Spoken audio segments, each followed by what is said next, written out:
کوٹ ہے اشفاق احمد صاحب کا میرے سامنے بات کا کہ ڈو یو تھنک کہ زندگی واقعی اتنی مشکل ہے؟ بالکل. اصل میں دنیا کی سب سے جو غیر یقینی چیز ہے نا وہ زندگی ہے، اور سب سے یقینی چیز موت ہے. تو زندگی میں نا وہ ارادے ٹوٹتے ہیں اور آہستہ آہستہ غم آتے ہیں اور آپ کو پتہ چلتا ہے کہ ٹھہرنا مشکل ہی ہے. لیکن جو اللہ کے ساتھ رجوع کر لیتے ہیں ان کو یہ بات سمجھ لگتی ہے کہ جانا تو ہم نے ہے، لیکن جانے سے پہلے کچھ کام تو کرنے ہیں نا.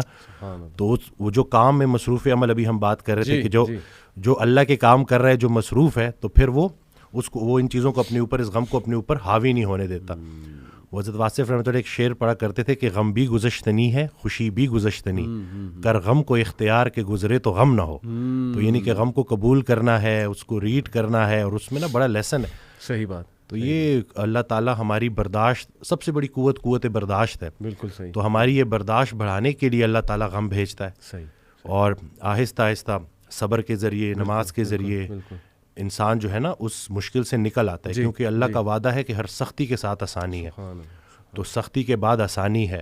اور اکثر لوگ جو نا امید ہو جاتے ہیں نا، تو اللہ کی رحمت سے نا امید ہونا اصل میں اپنے مستقبل سے نا امید ہونا ہے. تو جب آپ اللہ سے پر امید رہتے ہو، ہوپ فل رہتے ہو، تو پھر وہ دن خیر سے گزر جاتے ہیں. کیا بات.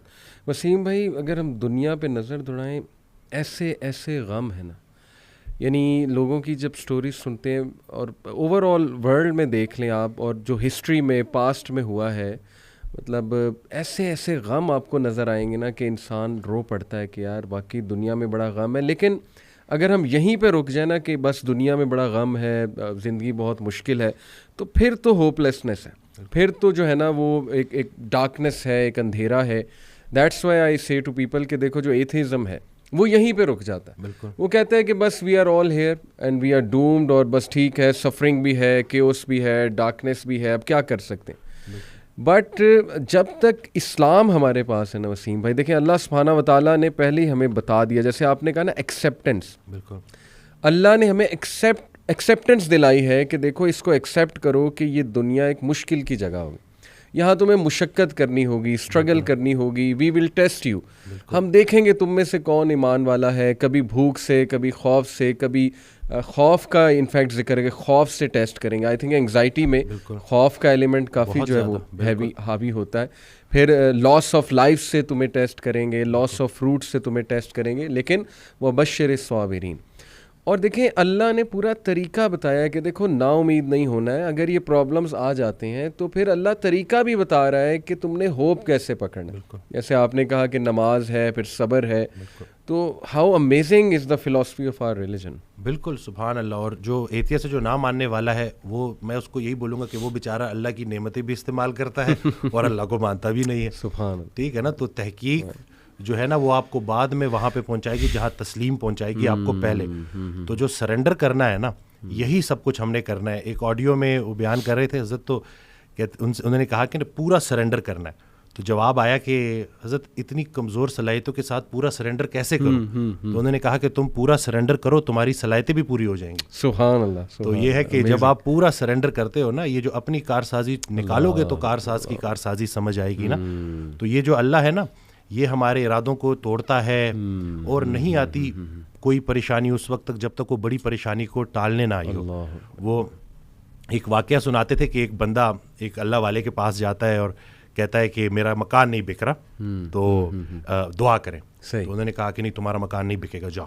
تو وہ بڑا پریشان ہوتا ہے. پھر دوبارہ جاتا ہے، کہتے ہیں کہ آپ دعا کریں. کہتے چلو میں دعا کر دیتا ہوں. وہ مکان بک جاتا ہے. تو وہ اللہ والے کے پاس جاتا ہے اور اس سے پوچھتا ہے کہ آپ جب میں پہلی دفعہ آیا تو آپ نے کہا کہ مکان نہیں بکے گا، اور جب دوسری دفعہ آیا تو آپ نے کہا کہ بک جائے گا. تو کہتے ہیں کہ پہلی دفعہ جب تم آئے تھے تمہارا ماتھا روشن لگ رہا تھا، تمہارے ماتھے پہ خوش قسمتی کے آثار تھے. دوسری دفعہ جب تم آئے تو تمہارے ماتھے سے بدقسمتی کے آثار آ رہے تھے، کیونکہ بڑا بدقسمت ہے وہ انسان جس کی زندگی میں اس کا گھر بک جائے. تو جو چیز تم اپنے لیے پسند کر رہے ہو، جس چیز پہ تم جشن منا رہے ہو، وہ اصل میں تمہارے استغفر اللہ کا مقام ہے، جس کو تم الحمدللہ کہہ رہے ہو. انسان جو ہے نا وہ جلد باز ہے.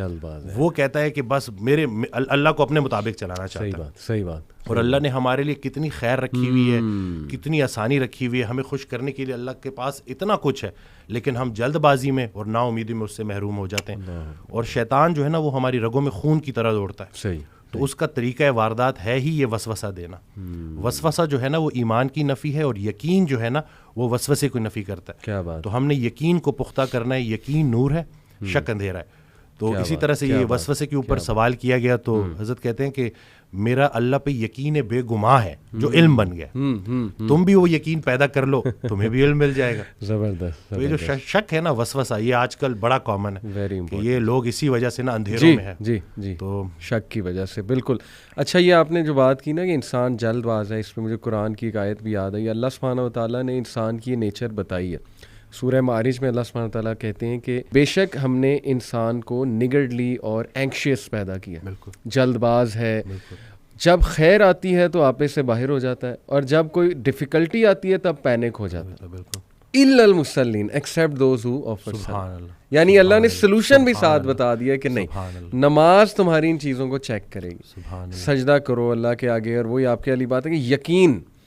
اور میں تو سمجھتا ہوں وسیم بھائی کہ ہماری زندگی میں جتنے بھی مسائل آتے ہیں نا وہ اللہ کی ذات پہ یقین دلانے کے لیے تو آتے ہیں کہ دیکھیں ہمارے ہاتھ میں تو ہے ہی کچھ نہیں. انسان پہ کبھی کبھی ایسا کوئی پرابلم آ جاتا ہے اس نے ایکسپیکٹ بھی نہیں کیا ہوتا. دس از ویئر, جیسے حضرت علی رضی اللہ عنہ نے کہا تھا نا کہ میں نے تو اپنے ارادوں کے ٹوٹنے سے اپنے رب کو پہچانا. تو اگر یہ چیزیں ہوتی نا وسیم بھائی, تو کیسے ہم اللہ سبحانہ و تعالیٰ کو پہچانتے, اللہ کی پاور کا ہمیں کیسے احساس ہوتا. بالکل.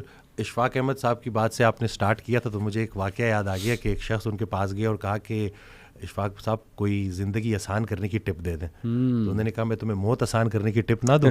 تو کہتے ہیں چلے وہی دے دیں. کہتے ہیں اگر تم اپنی موت آسان کرنا چاہتے ہو تو جاؤ کسی کی زندگی آسان کر دو. اللہ. تو جو اللہ کا کام کرنے والے ہوتے ہیں وہ گلہ نہیں کرتے, وہ شکر کرتے ہیں اور لوگوں کے کام آتے ہیں. وہ سارے کام جو ہے نا وہ اللہ پہ نہیں ڈالنے, اللہ کے بہت سارے کام ہیں جو ہم نے کرنے ہیں. اور دوسرا یہ کہ خواہشات, یہ جو دنیاوی خواہشات ہیں, یہ جو فانی چیزوں کی محبت ہے, آپ کو جیتے جی فانی کر دیتی ہیں.